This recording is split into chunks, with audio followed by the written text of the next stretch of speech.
Assalamualaikum warahmatullahi wabarakatuh. Alhamdulillah,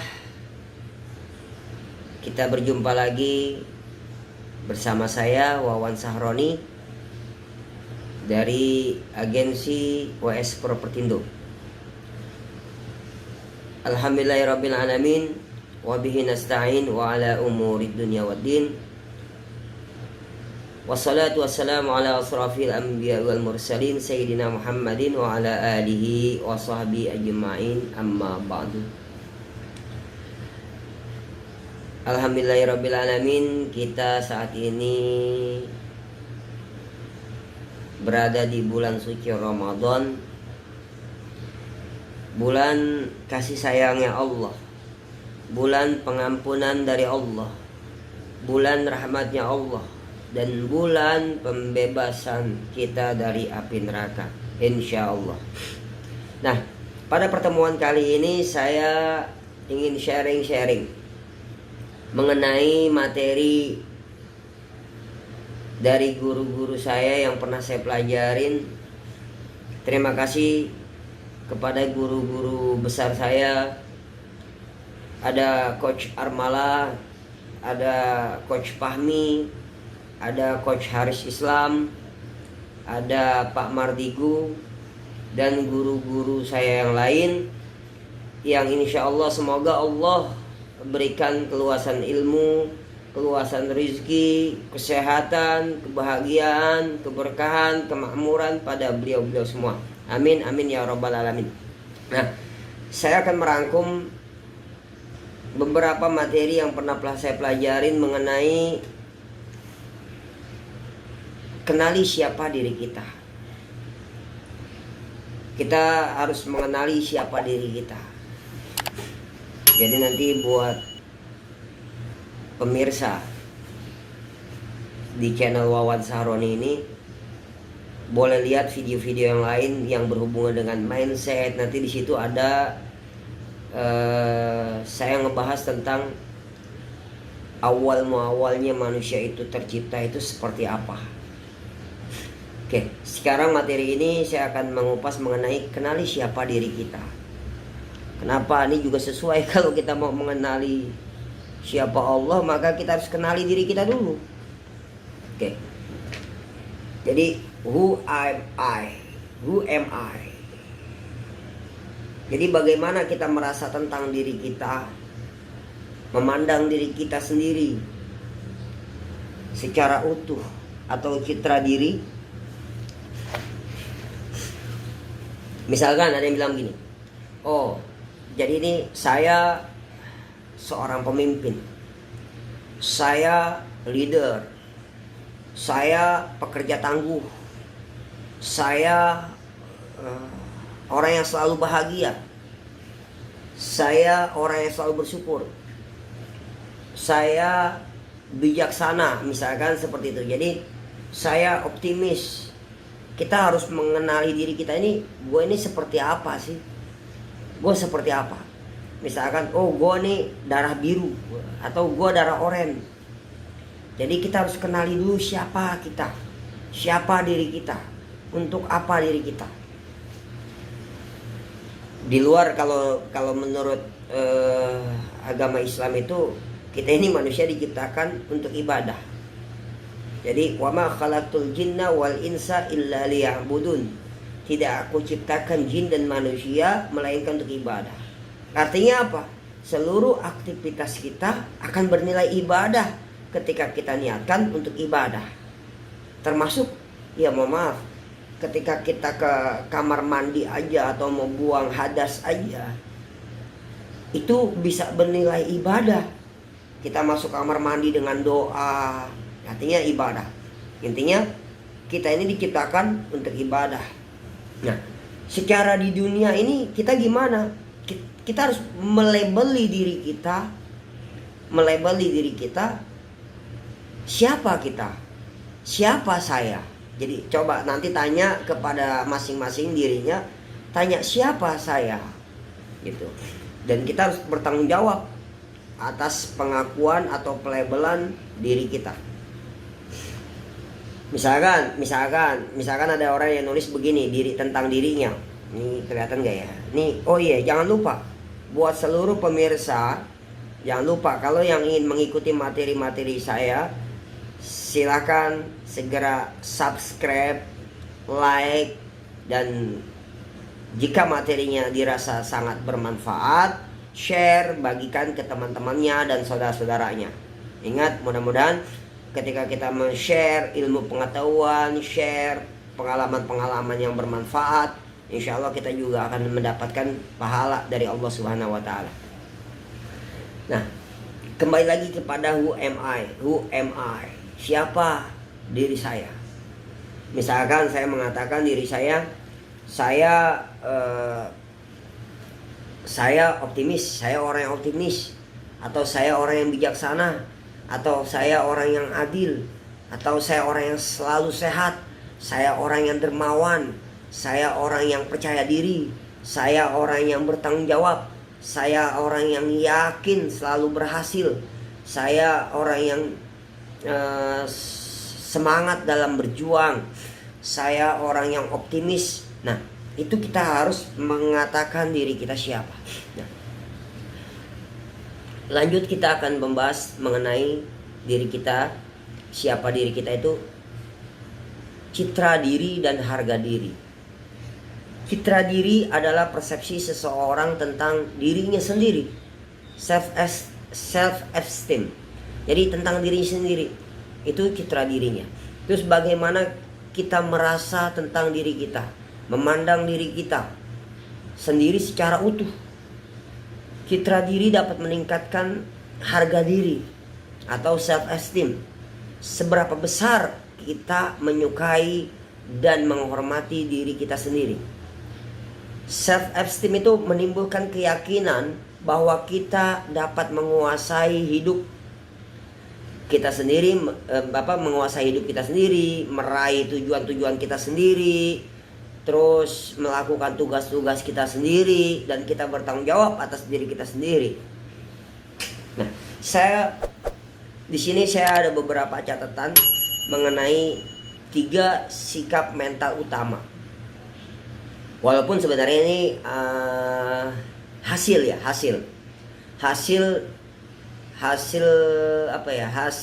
kehidupan seseorang kemudian akan melahirkan mental utamanya. Padahal kalau dari video saya yang pertama, yang sebelumnya nanti bisa dilihat, saya sangat meyakini setiap manusia yang lahir ke dunia ini adalah juara, adalah pemenang. Kenapa? Nanti boleh dilihat, ada di video saya. Ketika saya kemarin di video itu saya membahas mengenai terjadinya manusia. Jadi manusia itu Allah yang menciptakan, tapi ada prosesnya. Prosesnya gimana? Ketika hubungan suami istri, sperma itu masuk, maka kurang lebih sekitar 300 juta sperma itu melalui perjalanan yang panjang di alam sperma, melalui perjalanan panjang untuk mencapai sel telur. Nah, perjalanan panjang ini banyak sekali, ribuan, jutaan, ratusan juta sperma yang gugur, yang mati di dalam perjalanan. Hanya satu yang menjadi juara. Walaupun ada beberapa kasus yang ada 2, 3, 4, 5 yang jadi anak kembar ya. Tapi rata-rata satu yang menjadi pemenangnya. Nah, pemenang di sini kemudian dari kehidupan alam sperma masuk ke alam rahim. Di alam rahim pun akan melalui masa yang panjang bagi alam rahim. Jadi bukan bagi kita nih yang sudah hidup di dunia. Bagi alam rahim itu 9 bulan 10 hari rata-rata seperti itu. Waktunya itu perjalanan yang panjang. Ada yang gugur di pertengahan, yang baru 1 bulan, yang baru 2 bulan, yang baru 3 bulan, bahkan ketika ada yang dilahirkan wafat. Jadi gugur dalam perjalanan. Intinya apa? Ketika di alam sperma dia menjadi juara. Nah bahkan di alam rahim pun dia harus berjuang. Ketika lahir ke dunia dia menjadi juara. Kenapa? Dia bisa hidup, bisa keluar dari alam rahim ke alam dunia. Dia menjadi juara. Makanya saya bilang awalnya manusia adalah juara. Cuma di sini hasilnya. Hasil ada beberapa faktor yang mempengaruhi. Jadi saya membagi jadi saya dapat ilmu juga dari guru-guru saya tadi yang saya sebut. Ada 3 sikap mental utama manusia. Apa aja? Di sini ditulis ada sikap mental pecundang, ada sikap mental minimalis, ada sikap mental pemenang atau sang juara. Kemudian kita bahas satu-satu ya. Kita bahas satu-satu. Mengenai yang pertama dulu, yang mental pecundang atau loser. Jadi apa aja sih mental seorang loser ya? Dia memiliki citra diri yang sangat rendah, merasa serba kekurangan, berakhir menjadi orang yang selalu minder, tidak pernah berharap untuk menang, tidak pernah harapan untuk menang. Jadi hanya menjalani hidup aja, sehingga ia jarang menang, mungkin nggak pernah menang. Kenapa? Nggak pernah punya harapan untuk menang. Kemudian tidak mau bertanggung jawab atas keberhasilan ataupun kegagalan yang dilakukan oleh dirinya sendiri. Gitu. Dia nggak bertanggung jawab. Mau berhasil, mau enggak, ya nggak tahu, ya jalanin aja. Gitu. Kemudian selalu pesimis dalam menatap masa depan. Jadi merasa begini, gue emang dilahirkan orang desa, gue orang gunung, gue orang kampung, gue orang miskin, orang tua gue orang miskin, keluarga gue orang susah misalkan. Dia meyakini semacam itu, dia meyakini keluarganya, dia meyakini karena kemiskinan keluarganya, dia meyakini karena kemiskinan bapaknya, dia meyakini kemiskinan leluhurnya, dia meyakini karena dia orang kampung, dia meyakini karena dia orang desa. Dia merasa nggak punya harapan untuk bisa maju, nggak bisa punya harapan untuk mencapai kesuksesan, atau dia nggak punya harapan atau keinginan yang jauh lebih berarti daripada yang dia lihat secara mata saat itu. Jadi gimana yang mau berusaha lebih, karena memang dia sudah melebeli diri dia kalau dia tuh orang kampung, orang susah. Ya gua tuh hanya, misalkan dia cuma ngomong dia tuh hanya seorang pekerja, dia tuh cuma hanya seorang kuli bangunan yang nggak jelas. Padahal banyak banget orang kampung yang sukses. Padahal banyak banget orang kampung yang menjadi miliarder. Padahal banyak banget orang kampung atau anak orang miskin sekalipun tiba-tiba dia menjadi orang yang sangat kaya. Banyak banget fakta-faktanya, atau yang sudah terjadi banyak banget.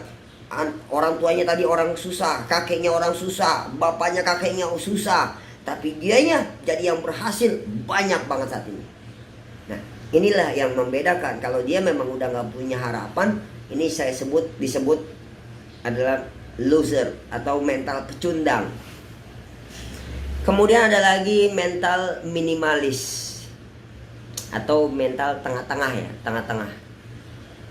Jadi dia kalau mental minimalis ini melihat diri mereka sebagai orang biasa atau rata-rata.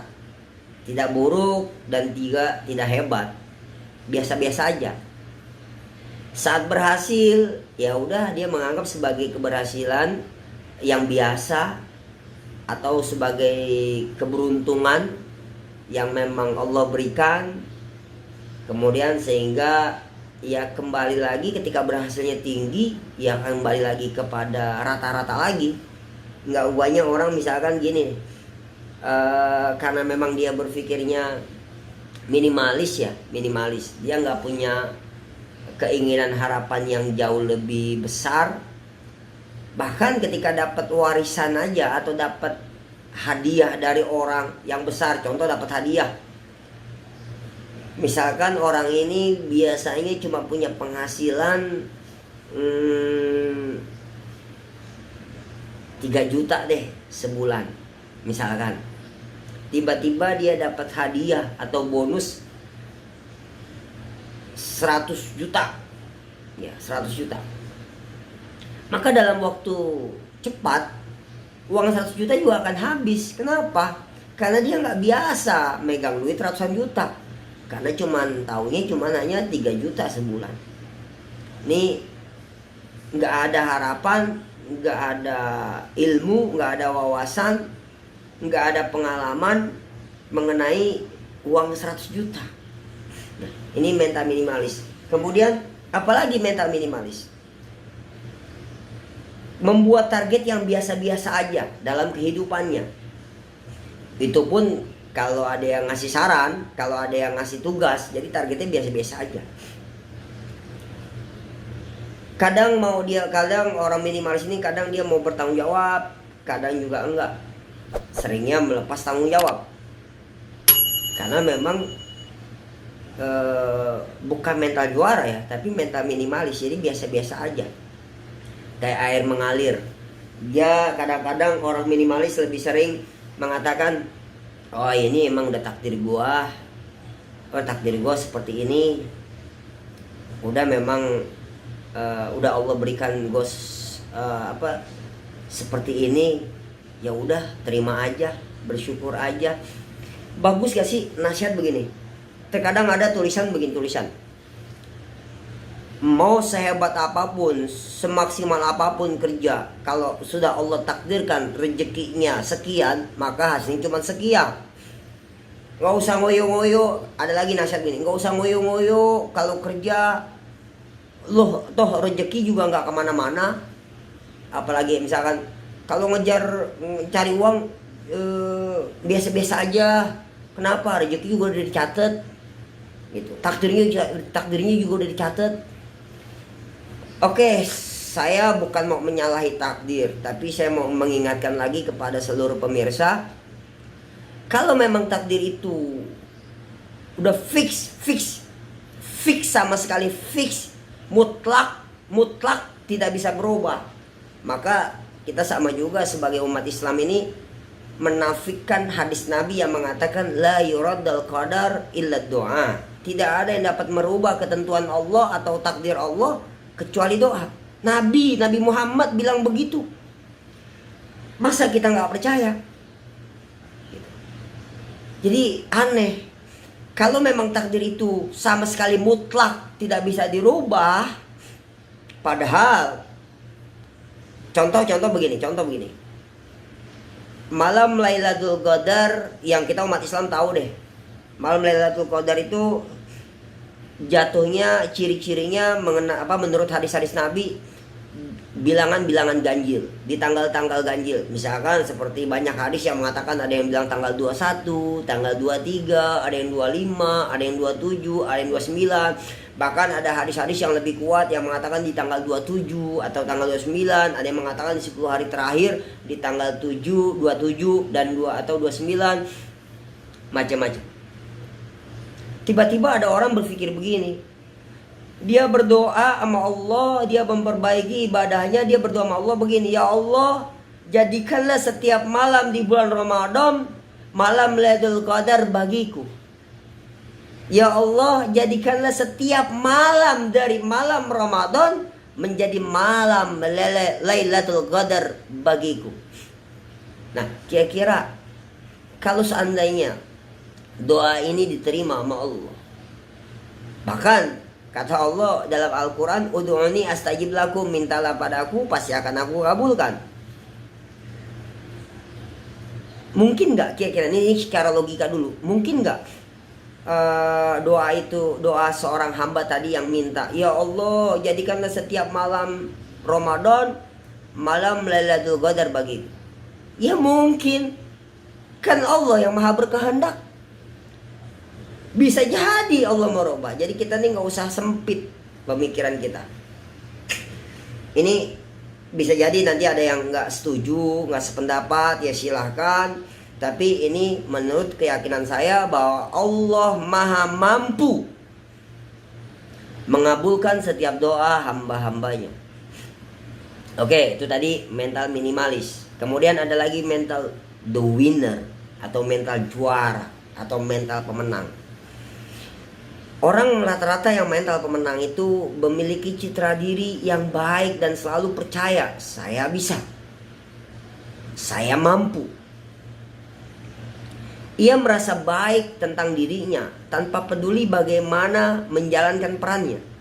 Jadi dia merasa gue ini hebat, gue ini juara, dan dia punya keyakinan bahwa dia terlahir ke dunia ini memang menjadi seorang juara, seorang pemenang, seorang yang selalu optimis, seorang yang selalu bisa melewati hari-harinya dengan senyuman, dengan bahagia. Bukan berarti orang yang selalu bahagia nggak pernah nangis, boleh aja. Sayyidina Umar aja nangis setiap malam, jadi nggak usah malu ketika menangis, apalagi menangisi menyesali karena banyaknya dosa. Kemudian ia merasa baik. Sebentar pemirsa.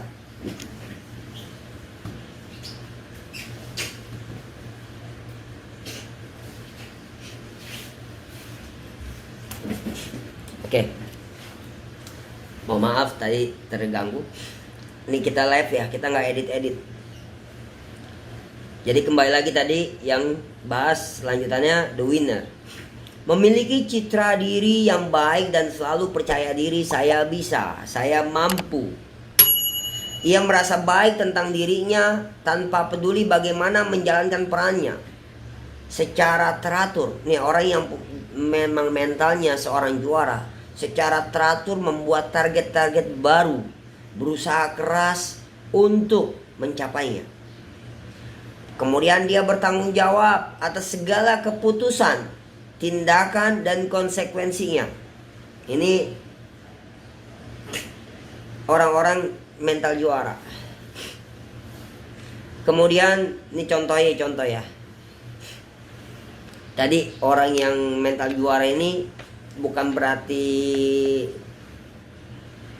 selalu menang, enggak juga. Ketika lagi menjalani kehidupan, yang namanya kehidupan naik turun. Ketika dapat ujian dari Allah pasti. Bahkan banyak juga orang-orang yang mental juara itu karena sudah melewati banyak ujian. Bahkan saya pernah bilang begini, nggak ada yang namanya seorang pelaut yang tangguh, seorang pelaut yang ulung, seorang pelaut yang hebat lahir atau tercipta dari kapal yang kecil dan dari laut yang dangkal. Gak mungkin. Seorang pelaut yang unggul, seorang pelaut yang hebat, seorang pelaut yang dahsyat itu akan terlahir dan akan tercipta dari kapal yang besar dan dari terjangan ombak yang dahsyat. Ketika dia sudah melewati itu semua, dia menjadi pelaut yang unggul, pelaut yang hebat. Itu seperti itu. Nah, bagaimana sih seseorang memiliki citra diri seorang juara atau seorang pemenang? Ini citra dirinya seorang pemenang seperti apa sih? Jadi kita harus mengetahui karakteristik sikap seorang pemenang. Mengetahui apa yang seharus dia lakukan menjadi seorang pemenang. Jadi dia harus tahu apa sih harus dilakukan untuk menjadi seorang pemenang. Percaya bahwa kita seorang pemenang. Percaya nih artinya bahwa Anda semua adalah pemenang. Tadi sesuai yang saya ceritain tentang awal mulanya manusia. Kemudian saat kita percaya diri akan lebih mudah mencapai apa yang kita inginkan, apa yang kita tujukan. Terus apalagi seorang pemenang ciri-cirinya seperti apa sih? Seorang pemenang, seorang juara. Seorang juara itu berpikir besar, memiliki tujuan hidup yang jelas, atau berpandangan jauh ke depan. Bahkan ada peribahasa begini dulu, bawalah kepadaku 10 orang pemuda, akan aku guncang dunia. Artinya apa? seorang pemenang itu dia melihat jauh ke depan. Kita nggak usah jauh-jauh deh, yang lain-lain. Nabi Muhammad aja, Nabi Muhammad ketika jauh sebelum menguasain Persia, sebelum menguasain Andalusia, sebelum menguasain Konstantinopel, sebelum menguasain banyak ya Jazirah Arab, itu Nabi Muhammad sudah mengatakan kita akan menguasai Persia. Jadi jauh sebelum hal itu terjadi, harapan dan keinginannya sudah jauh melesat ke depan. Terus apalagi ciri-cirinya? Bertanggung jawab. Tentunya seorang pemenang dia harus bertanggung jawab, mengambil kendali atas kehidupannya sendiri. Jadi nggak harus menyalahkan, oh gue begini nih karena orang tua, oh gue begini nih, atau kondisi sekarang, kondisi saat ini lagi wabah corona. Kita bilang, oh ini gara-gara Cina, oh ini gara-gara pemerintah, oh ini gara-gara virus. Nggak perlulah. Kita tahu semua secara johirnya memang kena musibah seluruh dunia. Tapi seorang yang punya mental pemenang, dia akan mencari solusi. Dia akan berpikir jauh ke depan untuk mencari solusi, bukan meratapi permasalahannya. Kemudian apa lagi ciri-cirinya seorang pemenang? Proaktif, selalu mencari hal-hal baru, peluang baru, dan melakukan inovasi-inovasi baru. Karena apa? Karena menyesuaikan kondisi. Jadi perbaikan itu memang harus terus menerus. Jadi gini, ada saya sampai, bukan peribahasa saya ya, jadi rangkuman lah dari banyak peribahasa atau pelajaran-pelajaran yang saya pelajarin, sampai saya mengatakan perubahan itu bukan harus dirasakan, bukan harus ditakutkan, bukan harus perubahan itu ya harus dijalankan gitu. Perubahan itu harus dijalankan, nggak usah diseselin, nggak usah dibingungin. Perubahan itu ya memang nggak semua perubahan enak, bahkan banyak yang menyakitkan, tapi harus dijalanin. Contoh begini, saya mau kasih tahu ada kisah kepompong, kupu-kupu. Ketika kupu-kupu itu berubah dari kepompong untuk menjadi kupu-kupu itu antara 10 hari sampai 15 hari. Oke lah, kita ambil contoh yang 12 hari. Kupu-kupu yang bisa keluar 12 hari. Otomatis kan ketika umurnya 10 hari dia udah mulai mau buka cangkangnya ya, mau buka kepompong, mendobrak. Jadi mau mendobrak supaya terbuka. Mulai ketika 10 hari. Ketika 11 hari udah mulai gerak lagi, buka. 12 hari baru terbuka dan dia bisa terbang.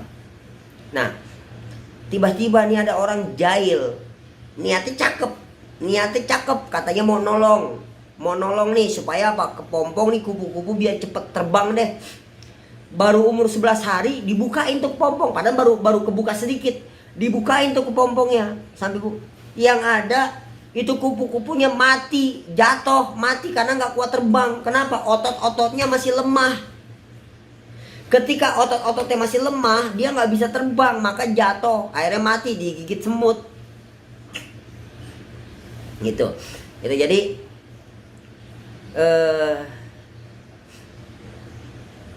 apa ya? Terlihat secara johir orang lain menolong kupu-kupu tadi. Padahal hakikatnya bukan menolong, tapi memusnahkan, tapi menjerumuskan. Sama seorang pemenang, dia harus mencari hal-hal baru, berpikir, mencari peluang-peluang baru. Kenapa kondisi begini? Apakah bisa? Pasti bisa. Allah menciptakan manusia punya akal. Gitu. Kemudian seorang pemenang apalagi ciri-cirinya? Dia sebagai problem solver atau selalu lebih besar selalu lebih kuat, selalu lebih hebat dari persoalan-persoalannya. Dia pasti ada jalan keluar, pasti punya pemikiran-pemikiran untuk mengatasi, mencari solusi. Kemudian apa? Dia harus yang komitmen, punya sifat komitmen, selalu berusaha menjadi yang terbaik, tidak mudah menyerah, tidak pernah putus asa, cepat bangkit dari keterpurukan. Oke. Apalagi seorang winner, seorang pemenang, dia selalu optimis, kepercayaan dirinya tinggi, bekerja dengan penuh semangat, mampu memotivasi dirinya dan juga orang-orang di sekitarnya. Optimis.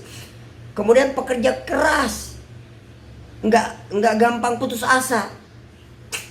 Waktu dikerjakan ditentukan oleh hasil kinerjanya, hasil yang dia perolehnya, bukan dari jam, bukan dari waktu, tapi dari kinerjanya.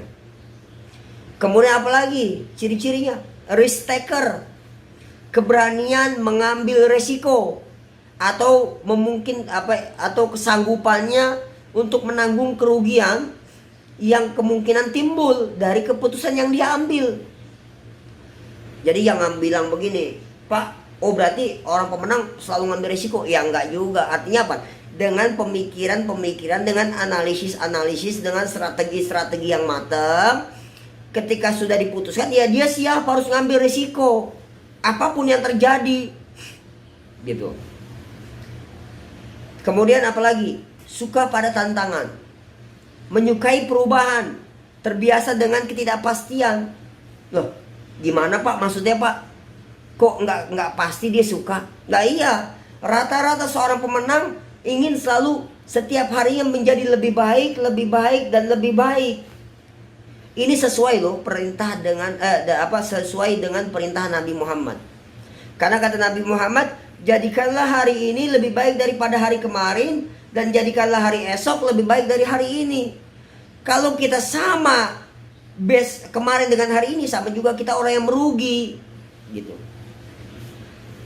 Kemudian apalagi? Dia harus punya toleransi juga. Orang yang punya mental pemenang itu juga harus punya toleransi atas kegagalan. Jadi ketika gagal, dia nggak putus asa, tapi dia berpikir ini adalah sebuah pembelajaran. Ibaratnya gini, kita lagi jalan di sawah, tiba-tiba kejeblos, lah baju kotor, nggak usah marah-marah, tapi dia jadi pembelajaran. Kenapa? Besok kalau lewat tempat yang sama, dia tahu di situ ada lubang.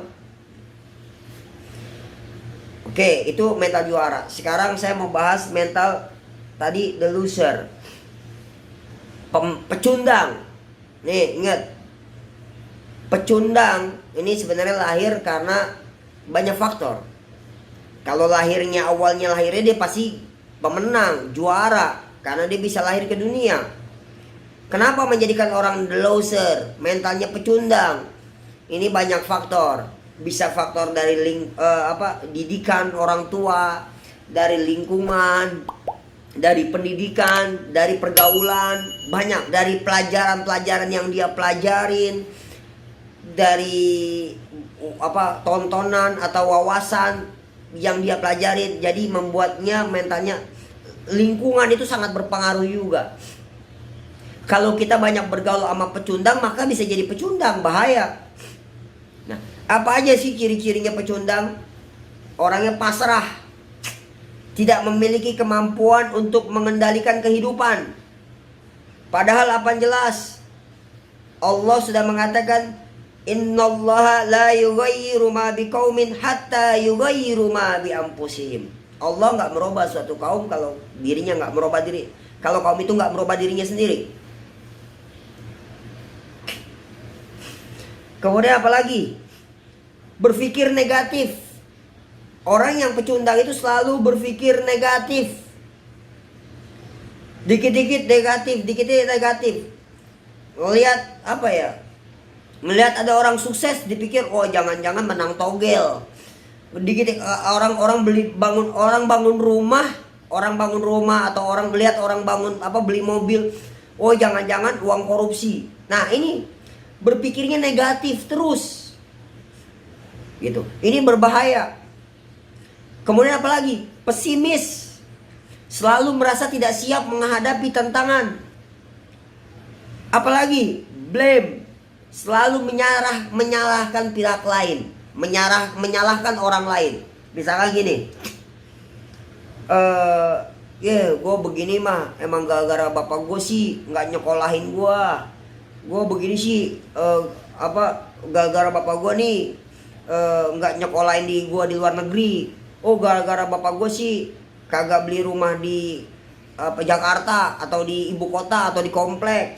Oh gara-gara bapak gue sih nih, atau nyalain lingkungan. Oh gara-gara si anu sih, macem-macem. Jadi hanya bisa menyalahkan, blame. Apalagi yang menjadi mental pecundang, excuse. Senang mencari alasan untuk tidak melakukan sesuatu. Dikasih tanggung jawab, ya saya nggak bisa. Dikasih tanggung jawab, ini kan bukan tugas saya. Saya belum pernah nyoba. Macam-macam alasan mulu. Dikasih target, kebanyakan. Inilah kebanyakan alasan. Itu ada salah satu mental pecundang. Apalagi scarcity, tidak senang melihat orang lain lebih baik atau lebih maju atau lebih cepat maju suksesnya dibanding dirinya. Jadi kalau ngeliat orang lain sukses, dia gerutu. Ngeliat orang lain beli mobil, sakit pinggang. Ngeliat orang lain bangun rumah, pingsan. Wah ini bahaya. Berarti apa? Memang salah satu ciri dia pecundang. Harusnya gimana Pak? Harusnya ketika lihat orang lain maju, sukses, ikut senang, ikut bahagia, doain supaya dia bisa lebih maju, lebih sukses, lebih berkah. Kan kita sesama umat Islam harus saling mendoakan. Mungkin untuk sesi kali ini aja dulu. Nanti saya akan lanjut mengenai bagaimana cara mengembangkan potensi diri yang kita miliki. Oke, mengenai materi siapa diri kita, siapa diri saya, bagaimana mengenai diri kita. Saya cukupkan sekian. Terima kasih.